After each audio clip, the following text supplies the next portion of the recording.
I've of course watched the whole series a couple of times, and the impact always remains the same. It's an amazing and striking account of a very kind of important, difficult history. If I could begin with you, James, can you talk a little bit about the motivation and background of the documentary series and how you went about capturing that history? Well, my dad is South African, so obviously this was a story that I grew up with, and I grew up with the music and also accounts of people risking their lives or being threatened by the security services. And I'd always wanted to tell a story about South Africa, but it's very difficult to, in the current climate, to get anything commissioned in this kind of space. And often with Nelson Mandela's stories, it had been very, very focused on Mandela as the individual, but Mandela himself would always say that he was part of a movement. So the idea for this kind of emerged out of this kind of this idea that you could tell Mandela not just through his own story, but through the story of the movement that tried to free him.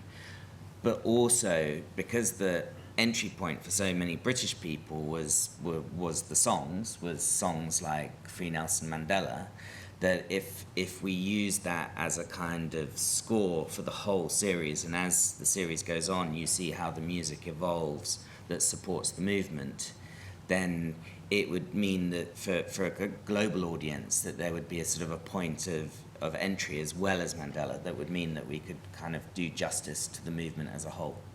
Chitra, so as you saw in the episode with the contributions from Peter Hain, the opening moments of the impact of the campaign within Britain. Can you talk a little bit about your own involvement in the British anti-Apartheid movement and the organising you were doing while Mandela was in prison? Yes, well, I came late to the party as somebody who came when the anti-Apartheid movement was already in existence and flourishing. May I pay tribute to all of you in the audience who were involved, and there's many of you here today. Christabel's just there, who you saw on the scene in the rugby sequence. Thank you. There's Christabel, there's Suresh Kamath, there's David Kenvin, there's so many more. I won't be able to name them all, but I do pay tribute to all of you because you created that the movement that I joined. And I joined it because I was an anti-racist activist. I was interested in trying to make a difference, and there was nothing as vital, as important as being an anti-apartheid activist, I think. When I started, it was as a student activist. I was lucky enough then to get a job at the anti-apartheid movement, and that was in 1986. So that took me through to the time when the Free Nelson Mandela, the campaign was run. It was the Freedom at 70 campaign, which included the concert. The campaign itself was vast. It covered, the anti-apartheid movement was huge. There were hundreds and hundreds of local groups all over Scotland, Wales, Northern Ireland and England. And it was a very active and exciting time to be an activist. So that was a little bit of my part of it. Thank you. We're now going to play you a brief clip of episode 2 to contextualise a further discussion. Can we run to the clip, please? Jerry, I'll come to you, of course. We got a snippet there of how the song came into being, but when you were, in your studio writing the song and putting the music together, what kind of impact did you initially think the song would have? I didn't really think about that. I don't think I've ever really thought about that when I write a song. I just, like I say, I'd already written the tune, so I had to get some words for it. Simple as that, really. And obviously, Julian Bahula should take a lot of the credit for his concert at the Alexandra Palace. I met a school friend in the street, and he said, "Are you going to this concert for Nelson Mandela?" I didn't know who it was, but when I was at school, that was the first time I ever became sort of politically active. I tried to organise people to go and demonstrate against the Springboks when I was about 15, I guess. And I put stickers around the school. I managed to assemble a big crowd of 3 of us who went and demonstrated. So I don't know if this school friend remembered that. He probably did, and that's why he told me about this concert. And then I heard Julian Bahula's song, and obviously that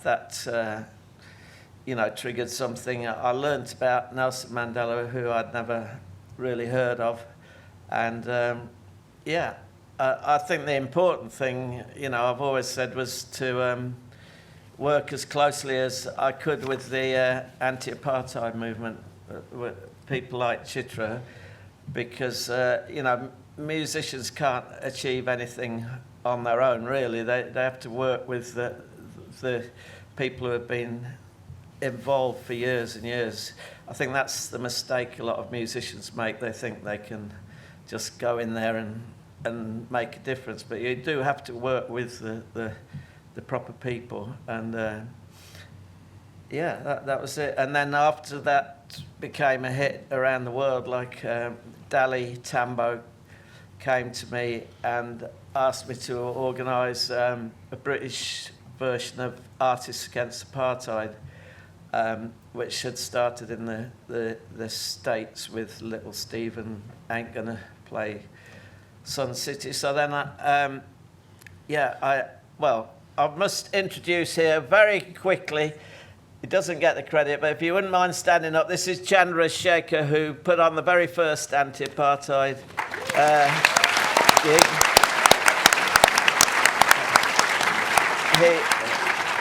He did a you got to turn around, Chandra. Come on, they can't see.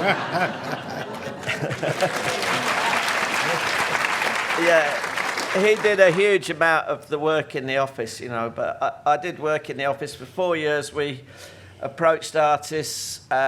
We tried to get them to put clauses in their record contracts to boycott, not to go to South Africa, not to sell their records there. We also organised concerts that slowly got bigger and bigger and bigger. I have to look at my crib sheet, but there was the Pogues, Elvis Costello, Salif Keita, Billy Bragg, Madness, New Order, the Smiths, Curtis Mayfield, the Communards, Terence Trent D'Arby, Smiley Culture. These concerts got bigger and bigger until in June 1986 we had a huge concert with 250,000 people on Clapham Common, which combined the concert with a straightforward march and demonstration organised by the anti-apartheid movement. And I think it became the biggest anti-apartheid demonstration there'd ever been anywhere in the world at that time. Like I say, 250,000. We had Gil Scott-Heron, Peter Gabriel, Hugh Masekela, Big Audio Dynamite, Style Council, Sting, Sade, Gary Kemp, Boy George. And I think that was a point where it became obvious that this thing was getting very, very popular, and even Margaret Thatcher had to start taking notice, because there were 300,000 people on Clapham Common, and it was, and I always put in a good word here because Tony Blackburn used to do the Soul Show on Radio London, and we told John Peel and Tony Blackburn about this concert, and John Peel mentioned it a couple of times, nothing against him, but Tony Blackburn plugged it every single day for about 3 months before. He was really supportive, and he was really adamant about the evils of apartheid. And I think, the concert attracted a really good mixed black and white audience, and I think a lot of that was down to Tony Blackburn. So wherever you are, Tony, he played a big part in that. Which you can see all that in episode 2 if you tune in. Yeah, I'm just telling you episode 2 in advance because you've only seen episode 1. yeah, I don't know. And then from that, we decided to try and do something bigger. It's either going to be in a park or at Wembley. I approached Simple Minds and Dire Straits, and Simple Minds said they could do it. Dire Straits said they couldn't do it until the year later, which happened to be Mandela's 70th birthday. So then that became Wembley, and yeah, that eventually went out worldwide and everything. And which is in episode 3. What's that? It's in episode 3. Oh, that's episode 3, right. So I'm just giving you the rest of the document. But, the only thing I would like to say is that it's easy to get a bit carried away with all the contribution of musicians like me, because, you know, the people who really struggled and made this happen, obviously, the people inside South Africa, but unfortunately they didn't have much of a voice outside, so we were able to pass it on, you know, through our contacts at Top of the Pops and things. But the real people who fought the struggle were the people inside South Africa, and a lot of people who died and obviously went to prison for years and years and years. So, I mean, yeah, it does get a bit over the top, the thing about music, but it was, because we didn't really do anything in comparison. So it's very important to always restate that, I suppose. And I'm not just saying that.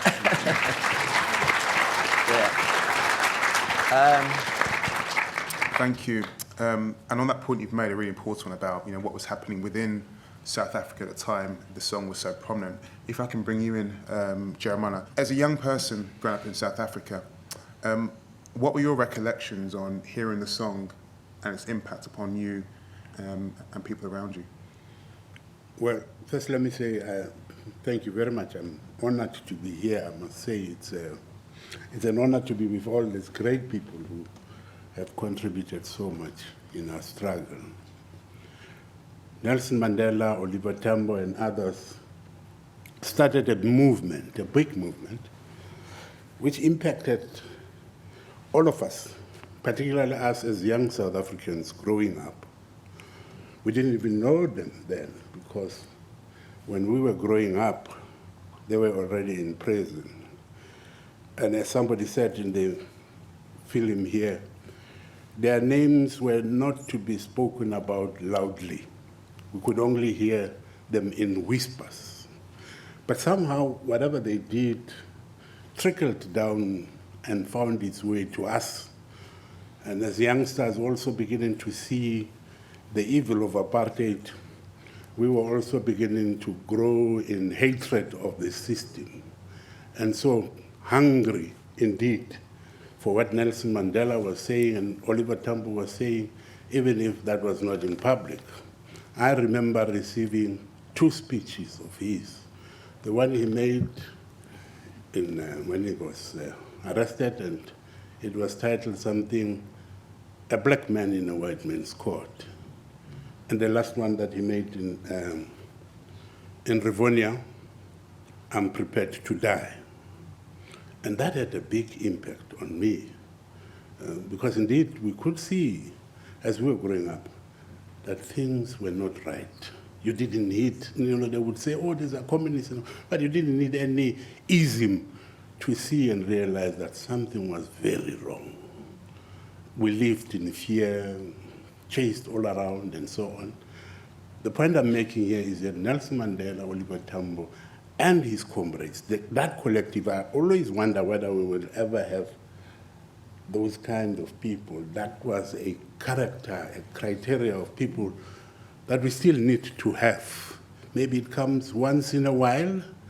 Those comrades were committed and ready to die even. When Nelson Mandela said, "I'm prepared to die," I believed him. But we didn't realize that that impact is not just within the boundaries of South Africa, that it was such a big movement that was spiraling right across the world. And that is why I say, for me, an honor to be with somebody who came up with this Free Mandela song, because indeed it was a huge impact. In the camps where I was, because I later on was exiled and went to the camps, but in the streets of Soweto where the demonstrations were and so on, and Wembley, what happened at the concert in Wembley, the anti-Apartheid movement, and I didn't realize one day I'll be sitting with these great people here and sharing the platform with them, because indeed all of you, in many ways, in whatever difficulties and struggles we had, you were a huge inspiration, whether to people who were arrested in prison, those who were demonstrating in the townships, those who were out fighting in the camps, in Angola, in other places, students in Somafco, in Tanzania. That beautiful song that you came up with, I tell you, was all over, not just South Africa, the African continent, but the world. And not just because it set free Nelson Mandela, but also it is a beautiful song. You can't not. Beautiful. Oh, you said you don't hear properly. Beautiful. I've got to repeat, it is also beautiful. There's no way you would not be able to dance to that when it starts. But apart from that, a big inspiration. So thank you all. And thank you for bringing this film, this production. I tell you, it brings memories. To some of us, emotional also. Because I will tell you, I'm waiting to see episode 2, episode 3. But from episode 1, you have captured it correctly. Because we were there, we lived through that. And I can tell you, I would have been your first critic if you had gone off. Thank you.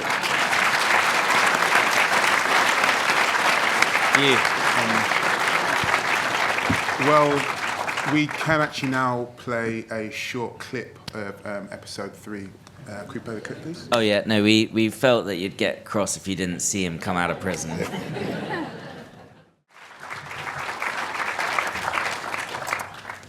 Chitra, if I come to you, please. So if we can go back to that period, 1989, and the transition from kind of Botha to de Klerk, when, for you, in the British anti-apartheid movement, did you seem to get the sense that there was a possibility of Mandela being released? And, you know, what did that kind of do to the movement in the UK?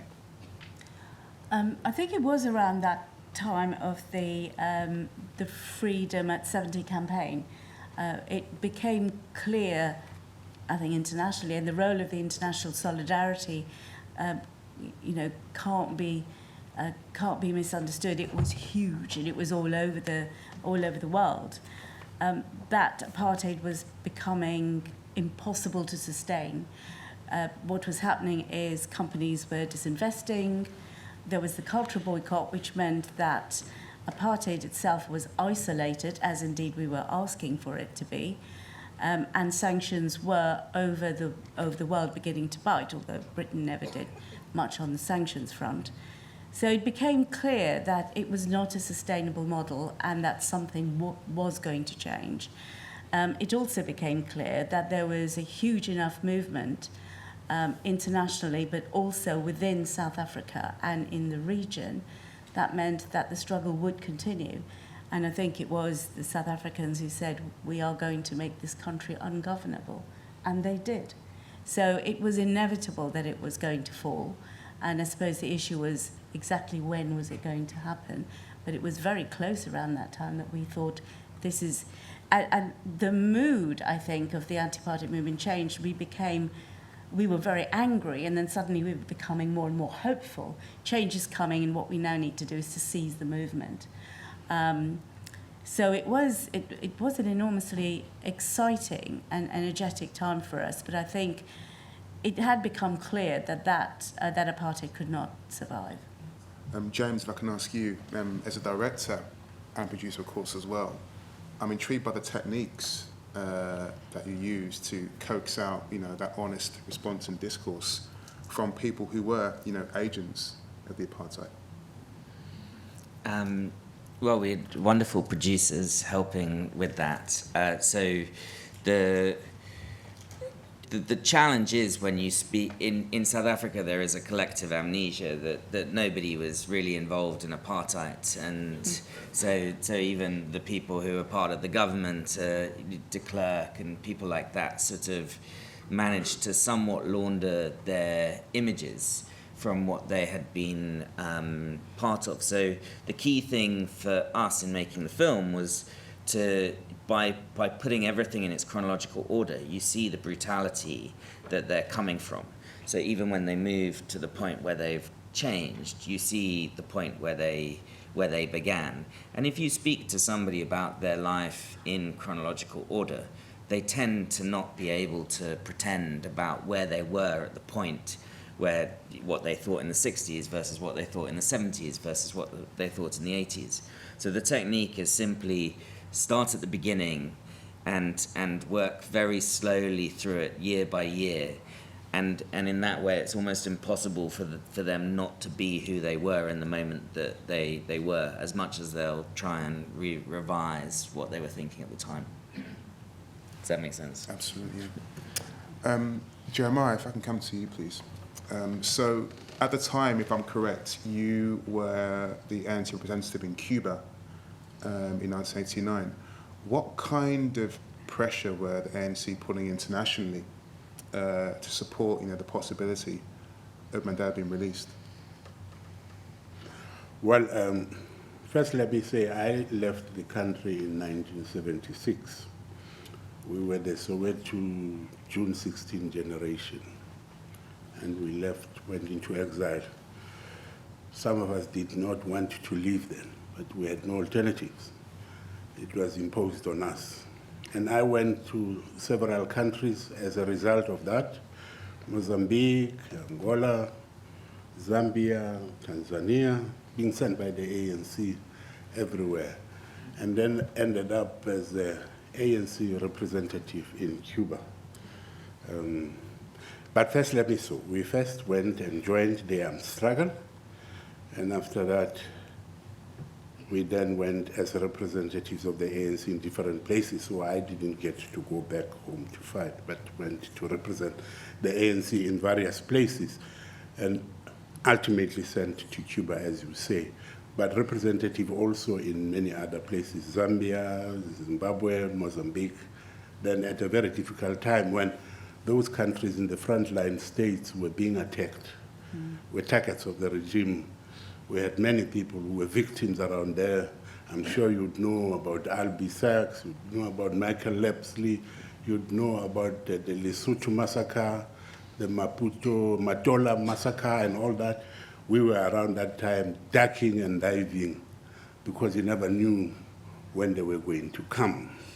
The ANC took a decision at some stage that we need to rally around a figure. Now people need to know the history properly, that Nelson Mandela was at that time not the very top highest in ANC leadership, but because of the role he had played inside the country and everywhere, and the campaign that was rallying around him, they decided that now our face, as Dali Tambo was saying there, our face must be Nelson Mandela. And so everybody then began to rally around the Free Mandela campaign. Those inside the country, those in prisons, those in exile. And Dali Tambo's father, Oliver Tambo, spearheaded this campaign here internationally because it made sense. You needed a figure like that, which would be embraced by the international community, and that strategy worked, as you all saw what happened here in the UK, the world over. I do want to take some questions from the audience. We have around, I think, 15 or 20 minutes or so. Before I do so, I want to come to you, Jerry. So that moment in February 1990, when Mandela was released, do you remember where you were when you heard the news that they released Mandela finally? Yeah, I was in my flat watching it on telly.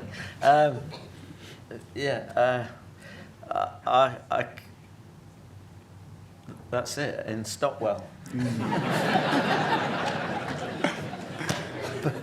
I mean, I was also thinking about, the realization that, the impact of the song, contributed in some way to that moment as well.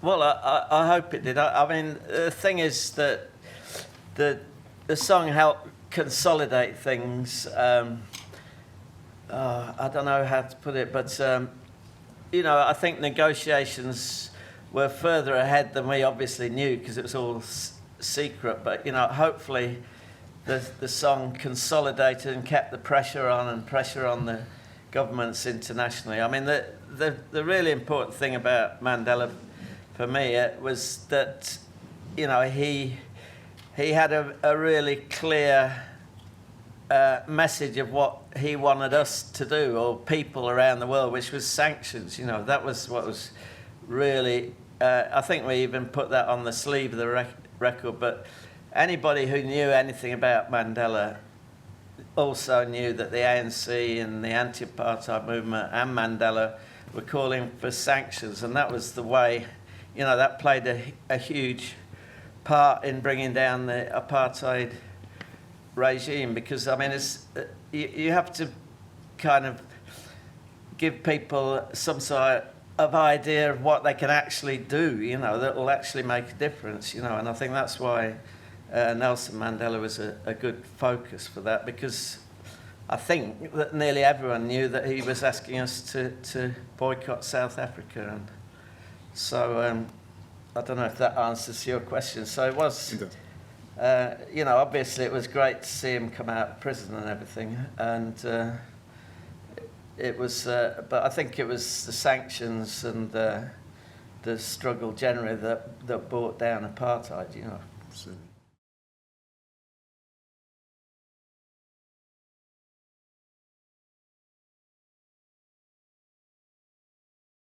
Well, I think in these times, nothing worth making isn't something of a struggle, and in this case, I mean, actually, it in some ways, when you're trying to get something made, initially when we started talking about it, I started talking to Chitra and Jerry, and we thought about Clapham Common, and we thought about the music, and actually, what had happened was, over the years, I'd pitched lots of South African stories. I mean, there's a lot going on in South Africa that is worthy of a documentary at the moment, and it's not really getting made. And so I did think, okay, well, Nelson Mandela is a big name. That will be easy. Nothing is easy. But it did come down to, we had an amazing commissioner called Shaminda Nahal. We had an amazing partner in Motion, and Deep Segal is here, so, thank you. And also the Ian Katz, who's the outgoing creative director of Channel 4, we started talking about it, and we're talking about the music, and he was like, can't you do something bigger? So when I say we struggled to get to the point of it happening, but at the point that it sort of got on the momentum, the Channel 4 was actually like, let's make this as big as it can possibly be. And I think they really invested in that. But I think fundamentally, if you're trying to make anything that has that sort of edge of social justice, you've got to make it's a very difficult case to make in these current climates, to say, well, we can get an audience, this will be big, this will be watched. So do please tell everyone and share the message. But it was it is ever thus with this. It's difficult to make work that matters, and I was very lucky in the way that it came about in the end.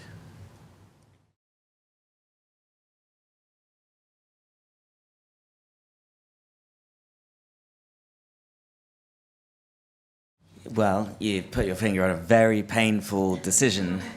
So the series is called Free Nelson Mandela. So the focus of the series is about the fight to free Nelson Mandela.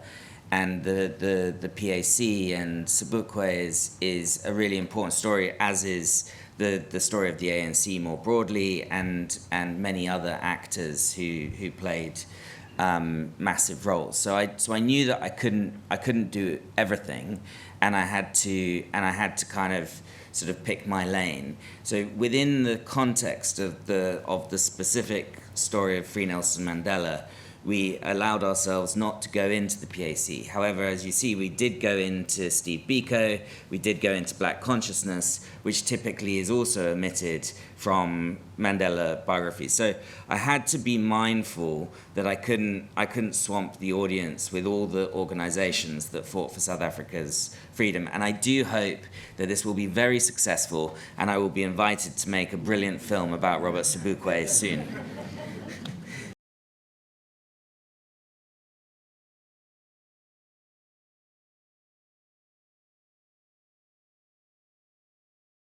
That was a really great question. And I think, as well as Mike, can I just mention Bob Hughes and Trevor Huddleston, Archbishop Trevor Huddleston. The three of them were absolute leaders in the anti-Apartheid movement. I was extremely impressed with how strategic, how clever, how knowledgeable all three of them were. And with Mike, an unending energy and commitment and passion. He was also kind of fun to work with, actually. I hear what you're saying about he was difficult, because he was sometimes, and I did work quite closely with him, but he was actually a man with great sense of humour, and I think I've never met anyone with such a sharp take on what was currently going on in the UK and internationally, and an ability to basically cut through the crap and lead us in the right direction. I have hoped over the years that I've learnt from him how to think ahead, how best to use the ability of people around me in order to make change. But he was quite a remarkable person and a great loss. And he died so suddenly, it was a huge shock. But I do take my hat off to all the other people. I've mentioned them, but there are so many others that were very involved with the AM right from the beginning.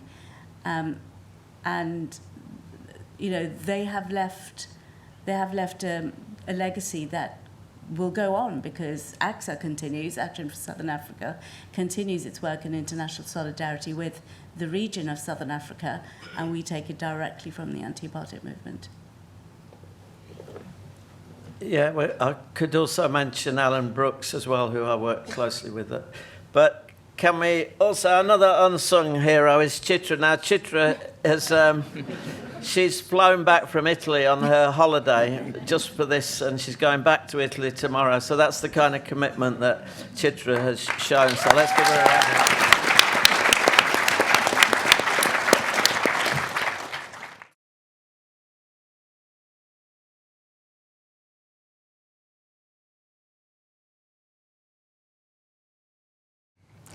Well, I think the two bits of archive that were sort of most sort of stand out to me is, one is that very first interview you see with Mandela from 1956. I think we hadn't seen that before. I hadn't seen that in other documentaries, and so the minute you see something you haven't seen before, because there's been a lot of coverage of Mandela historically, it's very exciting. And alongside that, the prison footage, that single close-up of him looking absolutely furious in prison. Bear in mind that there are something like 7 or 8 pictures of the whole time that he was in prison. We knew that we had a kind of an archive job on our hands. So that was very exciting. The other thing that was very exciting, and it took an enormous amount of work, for which I'm very grateful, and Joe Weiser here was very involved in that, was Jerry gave me all of the rushes of the Clapham Common concert. And there's something about having all of the rushes of an amazing concert that, as a filmmaker, and you go in and you see it being transferred, is just incredibly exciting. So those were my 2 archive highlights. 3, I suppose.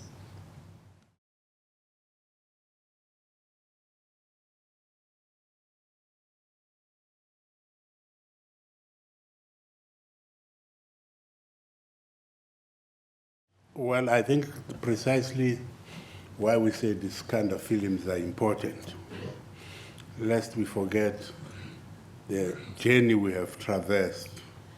Because you see, if you have problems, you tend to forget, and you're quite right. The youngsters today, some are not known, may not even know Nelson Mandela or his history. And some may get disgruntled with what they see. Now, as Oliver Tambo was saying, you thought liberating the country is the most important and the issue. It is not, and he said before he died, wait until you run a government. You rule. That is not easy. The implication of that is you're going to have bumps. It's not a smooth road. There'll be humps along the way.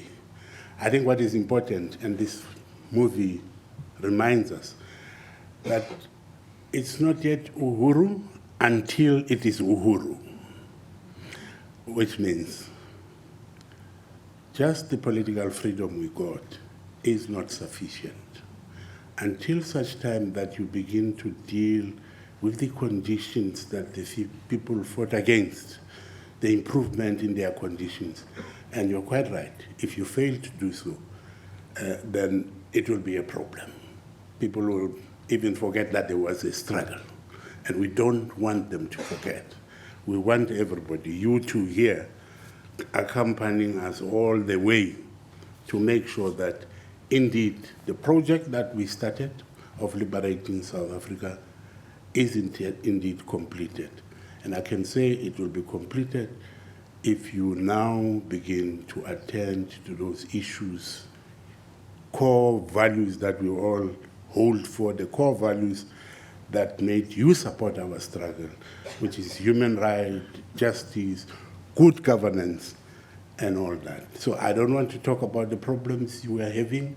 Those are there, and there are many, but they should not take away from the great people that Nelson Mandela was, and that there is indeed a need for the struggle to continue until it is finally realized.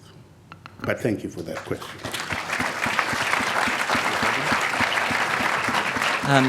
So we debated between us, especially me, Samora, and Shin, the two producers, as we were prepping, what the present tense South Africa meant to the past tense story, and also what Mandela himself meant. And I have to say that I went on a journey, because I think in various stages of the story, I thought, well, because we also tell the story of Winnie Mandela, who is regarded often in South Africa contemporaneously as less of a sellout than Nelson.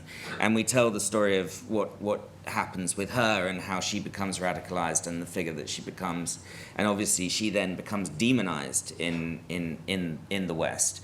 So we do address the complexities within the time frame of what was going on. And there were various moments in the edit where I thought, well, Mandela was more symbol than actor, or more actor than symbol, or he was in prison, he was protected from a lot of what happened outside. People like James Manga, who represents the Soweto generation, becomes radicalized, and he talks about debating with Mandela about how to realize the principles of freedom and the arguments that they have. Where I landed on all that is that Mandela had, lots happened to lots of people. We tell the story of Steve Biko, Albie Sachs, Ruth First. Lots of people sacrificed a lot, but Mandela had very good timing, and he had a moral courage to stick to certain principles about human rights, which people would potentially, in the world today, abandon. And that gave him the power to seize a moment that perhaps someone else wouldn't necessarily have been able to seize.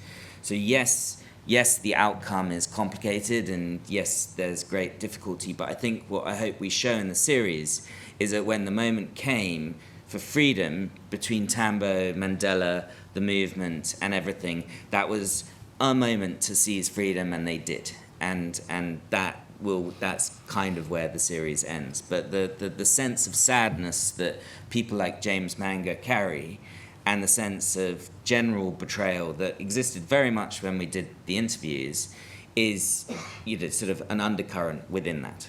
Unfortunately, we must wrap up now, but please... I would like to say one more thing, is that people forget that Mandela had a huge impact on race relations in Britain.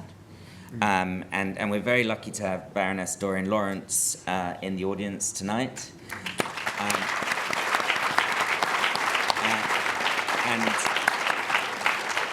And one of when Mandela came on one of his early trips to the UK, contrary to all diplomatic protocol, he stood with Doreen and called out the inaction over the murder of her son, Stephen Lawrence. And the very next day, the suspects were arrested and set in motion, and he played a role in setting in motion what has become one of the... Doreen is, Baroness Lawrence is one of our greatest civil rights campaigners, and Mandela's played a very key role in starting that whole process. And my last word, Mandela was not a sellout. I think this evidence of this film is true testimony to that.